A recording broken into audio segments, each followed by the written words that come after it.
తెలంగాణ సాధనకు రాజకీయాలకు అతీతంగా పనిచేసి తెలంగాణ సంస్కృతి సంప్రదాయాలకు అద్దం పట్టే అలాయ్ బలాయ్ కార్యక్రమాన్ని అక్టోబర్ 4న నిర్వహిస్తున్నట్లు అలాయ్ బలాయ్ ఫౌండేషన్ చైర్పర్సన్ బండారు విజయలక్ష్మి ప్రకటించారు.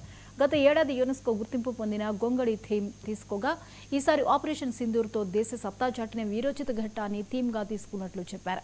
దేశం కోసం త్యాగం చేసిన సైనికులకు సత్కారాలు చేస్తామని తెలిపారు.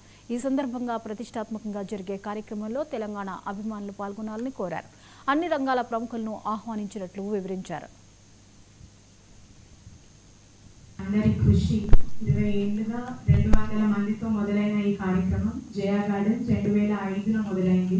ఈరోజు ఈ సంవత్సరం 2025 20వ సంవత్సరం దాదాపు 20,000 మంది తెలంగాణ సంస్కృతిని గౌరవిస్తూ తెలంగాణని గౌరవిస్తూ అక్కడికి రావడం అనేది చాలా పెద్ద విషయం.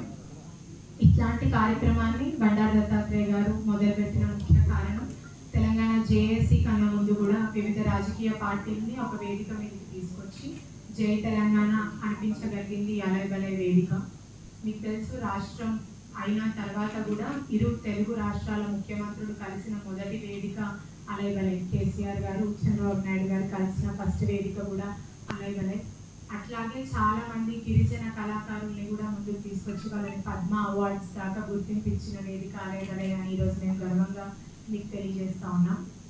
అట్లాంటి కార్యక్రమం మీ అందరికీ తెలుసు. కమిటీ సభ్యులం అందరము ఒక్కొక్కరి దగ్గరికి వెళ్ళి వాళ్ళని ఇన్వైట్ చేసే దగ్గర నుంచి మొదలు పెడితే ప్రతి దాంట్లో తెలంగాణ సంస్కృతి కనబడేలా మేము దీన్ని డిజైన్ చేస్తున్నాం. దత్తాత్రేయ గారు చూపించిన దారిలో వెల్కమ్ చేసే ప్రతి గెస్ట్ కూడా ఎర్రచెమ్మల కండువా కప్పడం కానివ్వండి, కళాకారులు స్వాగతం పలకడం కానివ్వండి, తెలంగాణ వంటకాలు కానివ్వండి, అక్కడ పెట్టే అంబలి దగ్గర నుంచి వాళ్ళని మన సాడతో సాగనంపే విధానం దాకా ప్రతిదీ తెలంగాణ కళ పుట్టిపడుతుంది.